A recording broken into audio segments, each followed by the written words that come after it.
Ruang Publik News.com.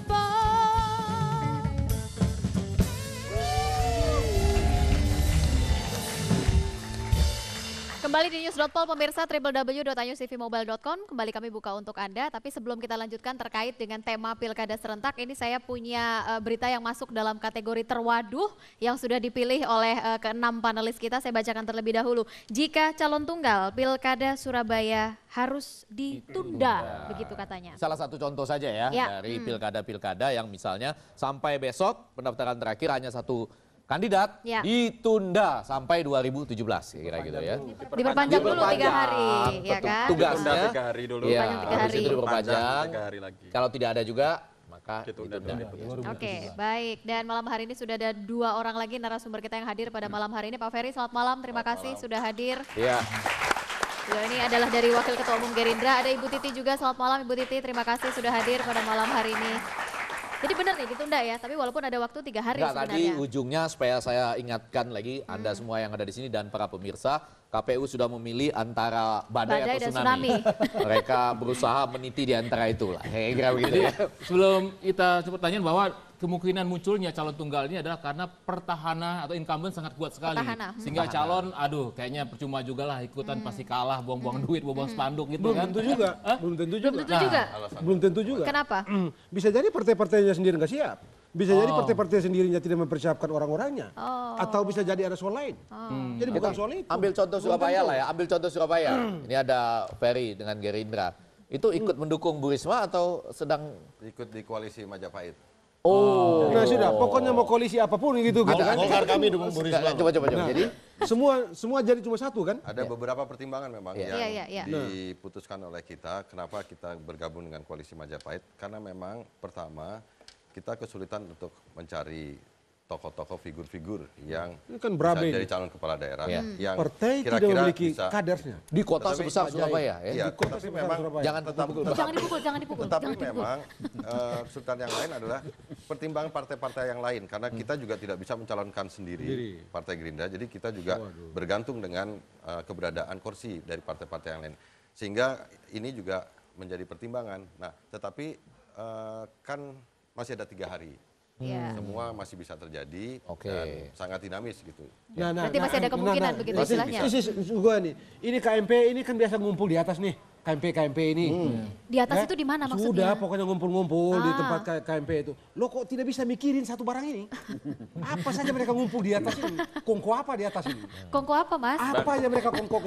PK, mereka ini Gerindra. KMP itu nggak ada di dalam konteks kabupaten Gerindra, kota. Itu nggak ada. PAN, PKS, apa lagi? Yang itu yang KMP itu. Oke. Tapi yang penting ini kok Bang, bisa nggak mikir yang gitu loh. penting kalaupun nanti ada calon tunggal, jangan sampai yang disalahkan KPU-nya. Enggak. KPU dengan cepat harus membela diri. Ini bukan salah kami loh. Soal syarat-syarat itu loh. Nah, Mas ini juga sudah mengamati dan mencermati ya di beberapa daerah ada kemungkinan munculnya calon tunggal ya. Mungkin bisa jelaskan Mbak apa penyebabnya? Apakah benar seperti kata Pak Margarito tadi partai yang nggak siap gitu? Kalau calon tunggal sebenarnya kan potensi yang bukan hanya muncul di pilkada serentak ya. Hanya saja ada banyak situasi yang lebih mendukung sekarang dia punya potensi untuk muncul. Pilkada-pilkada sebelumnya juga terjadi. Kalau kita lihat contoh pilkada Gorontalo, sebenarnya kalau kita hitung-hitung calon yang muncul itu calon tunggal waktu itu hanya Pak Fadel, tapi situasi diciptakan luar biasa sehingga ada calon pesaing gitu. Nanti bikin juga di Surabaya. Dalam waktu 3 hari Di Surabaya PDIP bisa majukan sendiri, itu pertama. Yang kedua mungkin ada juga arogansi dari partai yang bersangkutan tidak menjajaki komunikasi dengan partai-partai yang Menarik lain. ini, Sehingga Mbak Titi mengatakan bahwa tandangnya, muncul calon-calon atau istilahnya muncul calon boneka ya. Kalau bicara dengan ahli hukum dan politisi biasanya kita yang pengamat ini ketinggalan. Enggak. Kita kasih kesempatan dulu Ibu Mbak kita Titi. kasih kesempatan kemajuan. Jangan ketinggalan. Silakan Mbak Titi. Ini bukan kesempatan upaya sendiri. Iya. Pertama begini, ini potensi yang muncul karena desain undang-undangnya membuka ruang untuk tidak dimungkinkan untuk calon tunggal ya. Undang-undang jelas mengatakan dalam pilkada sekurang-kurangnya itu 2 pasangan calon. Ruang ini kemudian dimanfaatkan oleh partai politik untuk beberapa situasi. Ada yang memang bisa jadi petahananya kuat dengan koalisi yang sangat instan, waktu yang singkat tidak mungkin mencari kandidat yang mampu menyaingi petahana atau bisa juga bukan petahana tapi punya elektabilitas tinggi.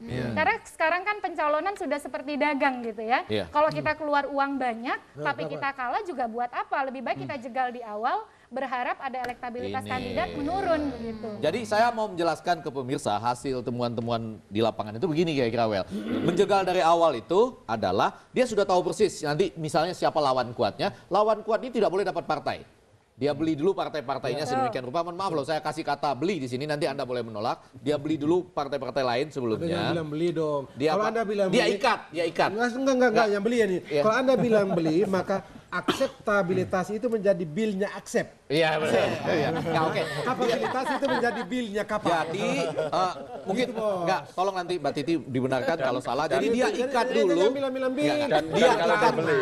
Dan kalau dibeli nanti calon itu kalau terbukti didiskualifikasi. Itu didiskualifikasi. Jadi diikat oleh dia mengikat partai-partai politik sebanyak mungkin supaya lawan kalau dia tahu kuat betul tidak bisa mendapat kursi. Tapi ada juga pola lain. Jadi selain soal partai bisa terlalu kuatnya petahana lalu semua sudah dia bahasa Bang Effendi tadi dibeli, atau yang kedua masih ada yang di luar tapi melihat ini terlalu kuat, mereka bersiasat taktik politik sehingga tidak mengusung saja kalau begitu.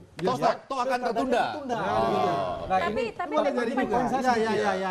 pilkada ini menjadi tidak begitu, gaungnya tidak kuat, tidak masa kalah dengan pilkades istilah saya. Pilkades itu ada jalan keluar. Nah itu kelemahan undang-undang pilkada tidak ada. Sebenarnya itu jalan keluar yang dulu sempat kita usulkan ketika revisi undang-undang pilkada. Jadi kalau pilkades itu tidak ada lawan, pilkades tetap jalan tapi dia lawan bumbung kosong. Kalau seperti ini kan tunda 2017. Kalau 2017 petahananya masih kuat apalagi dengan psikologis masyarakat tunda kita. lagi. Lihat petahananya dizalimi tambah simpati kan. Tunda lagi 2017 tidak ada calon lagi, 2018 tidak ada calon lagi, sampai 2019 tidak gabung punya petahananya langsung maju jadi presiden. Bisa jadi kan. Tapi kalau menurut saya Mas Effendi ya, yang namanya calon tunggal itu sebaiknya hanya berlaku untuk urusan pernikahan saja. Iya, tidak boleh ada calon lain. Tapi bisa juga kalau bumbung kosongnya yang menang PLT gitu. Enggak bisa juga gini loh, bumbung kosong itu memaksa kandidat untuk berjuang ya supaya membuktikan dia tidak layak kalah suara. dipilih. Atau kalaupun dia dimenangkan bumbung kosong, si calon terpilih tetap dilantik, ini pukulan luar biasa bagi partai politik. Berarti kan ada desain skenario untuk menghambat pilkada atau memenangkan suara mayoritas dengan mengunci sejak awal begitu. Ini yang tantangan. Karena kalau tidak ada solusi, menunda bukan solusi, lalu juga bumbung kosong bukan berarti kemudian orang dapat tiket gratis untuk menang. Dan belum sah juga. Jadi kalau kita kreatif sendiri ciptakan bumbung kosong juga nggak bisa. Belum ada aturannya. Belum ada aturannya. Dan makanya Perpu seperti kita sempat bahas kan, tidak solusi menunda bukan solusi yang final, bukan solusi yang juga menyelesaikan semua masalah. Memang harus ada penyelesaian karena aturan itu harus diisi ruang kosongnya dan ya kalau mau momennya kalau revisi terbatas saya kira tidak mungkin ya. Ada kerugian dari ada kerugian dari masyarakat warga di situ ya karena di PLT kan. Dan itu kan PLT biasanya tidak dia dan tidak definitif ya. Itu bisa gubernur kalau dia kabupaten kota, bisa atau gubernur kan dari Kemendagri kalau dia provinsi ya. Jadi yang menyambung Pak Margarito tadi ke Bang Pupida mengatakan bahwa kok partai seperti Golkar kayak Gerindra kok nggak punya kader terbaik di daerah yang bisa dimunculkan. Kalau Golkar lagi bermasalah. Jadi gini, kasihan juga lo. Kalau Golkar kadernya di mana-mana dan bagus-bagus. Bagus. Persoalannya tadi kita kembali ke Juklak dan Juknis di dalam konteks rekrutmen untuk calon pilkada. Ini persoalannya kan semua pasti referensinya salah satunya adalah survei. Kalau misalnya bagian daripada survei ini kemudian ada yang di bawah, pasti yang dimenangkan yang di atasnya kan. Nah, di sini persoalannya. Jadi sehingga opsi-opsinya juga semakin terbatas dengan adanya syarat-syarat tadi gitu. Jadi kalau dikatakan tadi partai tidak siap, nggak mungkin juga. Itu kan kalau per partai saya rasa mereka punya. Tapi ketika Margarito tadi jangan terlalu dipaksakan ke Golkar juga. Yang lebih nggak punya masalah lah sekarang. Gerindra gimana?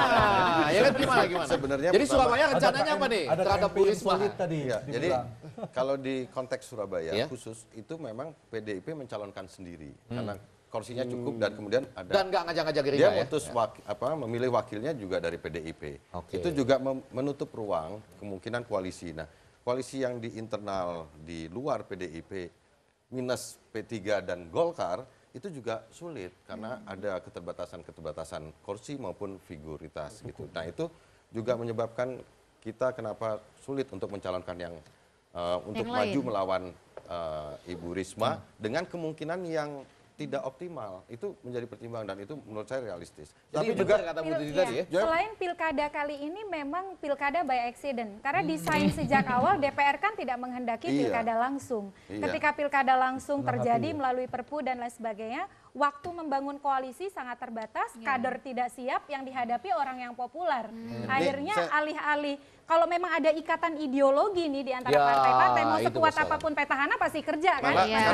Sekarang ada fenomena per hari ini, di beberapa daerah itu dicalon tunggalkan. Contoh Kabupaten Bandung, contoh di Kabupaten Indramayu, itu partai-partai terutama dari PDI Perjuangan memaksa di kondisi di sana Dicalon tunggalkan itu artinya calon gubernur, calon wakil gubernurnya. Dengan menurut saya ada kemungkinan intervensi dari Depdagri. PLT titipan. Yang pusing KPU ini. Nah, jadi itu juga sekarang kelemahan dari Karena bisa mengajukan sendiri, maka calon itu dimungkinkan sendiri menjadi dari partainya. Masuknya kepentingan-kepentingan yang PLT secara tidak langsung masuk. Tapi di Kabupaten Bandung setahu saya nggak tunggal. Setahu saya. Udah sampai malam ini itu begitu. Jadi PDIP itu kelihatannya punya motif untuk menarik juga Mas Effendi. Sayang nggak ada PDIP ya padahal malam ini. Kalau ada PDIP di sini seru nih ya. Sengaja ada modus baru katanya. Sengaja dicalon tunggalkan, otomatis nanti sepanjang ada maju lagi. Kelemahan aturan ini. Maju lagi akhirnya PLT nanti kan yang akan sampai 2017 Padahal yang 2 pengen tahun pilkada 2015 yang paling ngotot itu kan pemerintah. Kan DPR inginnya 2016. Tapi nggak masuk akal juga logikanya. Kalau misalnya di PLT kan sebenarnya PDIP juga mungkin punya jagoan seperti Bu Risma gitu kan misalnya. Itu kan potensi untuk menangnya tinggi. Coba daerah itu maksud saya Surabaya kalau lain, analisanya sepihak Kabupaten seperti itu Bandung nggak mungkin fair, lain. gitu. Kebetulan di Surabaya ada Ibu Risma, di Kabupaten Bandung Mungkin nggak ada Ibu yang lebih Risma. menarik Tentu di kabupaten lain ada. Rizka, yang lebih menarik apa yang disampaikan Bu Titi, persoalan ideologi sudah nggak ada lagi. Sehingga yang terjadi adalah, ini menarik loh. Misalnya Gerindra bisa memberikan tiket kepada ketua tim pemenangan Jokowi JK misalnya. Bisa terjadi kan? Dan yang lain juga bisa melakukan hal yang sama. Jadi itu kabur kan di lapangan gitu. Dengan demikian ikatan ideologi untuk misalnya mencari lawan dari Risma itu nggak greget munculnya. Kalau pilkada langsung menurut saya memang itu bottom up. Oke. Jadi dan kemudian itu juga menjadi faktor kenapa soal figur itu menjadi kunci utama pembicaraan tentang pilkada serentak yang besok ini. Jadi lupakan sejenak ya soal pertarungan pilpres yang lalu maupun dalam, 2019 dalam proses pemilihan alat kelengkapan dewan pun di tingkat provinsi, kabupaten, kota itu juga udah mulai mencair KMP dan KIH-nya. Apalagi untuk pilkada serentak ini menurut saya udah sama sekali tidak ada. Mas Effendi, saya catat dari Gerindra gabung ke pemerintahan ujung-ujungnya. Bukan. Ini di pilkada serentak dengan di Cianjur kita bisa dengan PDIP. Tapi soal Golkar memang ini juga memberikan efek kepada partai-partai lain, kepada efek partai kami menguntungkan Gerindra. Ya menurut saya membantu solidaritas sesama Koalisi Merah Putih, membantu kita terima kader-kader kepala daerah dari Partai Golkar untuk bisa kita dukung secara formal gitu. Bahasa halusnya kita tampung limpahannya lah kira-kira gitu. Bang Ferry tadi itu menarik bahwa kalau misalnya dibilang keterbatasan kursi itu saya maklum ya, tapi ada kata-kata tadi keterbatasan figur. Nah ini PR juga buat partai politik sebenarnya untuk bisa melahirkan Tapi figur ya. kadang-kadang Mas Iwan nggak masalah Partai-partai figur. tidak mikirin. Masa 2 juta Partai-partai ini tidak mikirin figur, tidak Kota mikirin besar Ada Surabaya. persoalan lainnya. masalahnya. Kewajiban rekomendasi DPP itu juga memecah calon-calon yang memang figur daerah untuk maju. Kadang-kadang yang melalui DPP itu beda dengan figur yang muncul di daerah. Ada kader tertentu, katakanlah begitu ya, di daerah tertentu yang bagus, nggak lolos DPP kok. Wah, bahkan namanya sudah sampai ke DPP dari Satu DPC, SK itu bisa diubah DPD sampai ke DPP, DPP berubah lagi. Masih itu jadi aturan itu juga sekarang. Kita coba lihat loh, KPU dari tadi hanya tertawa, tersenyum. Ya itu dia. Itu. Jadi yang berat Karena dari tadi KPU sudah membenarkan diri. Oke, Bang Margarito saya harus potong terlebih dahulu, Mas Ferry saya harus potong terlebih dahulu. Newsroom segera kembali, pemirsa sesaat lagi tetaplah bersama kami. Starship, we're meant to fly.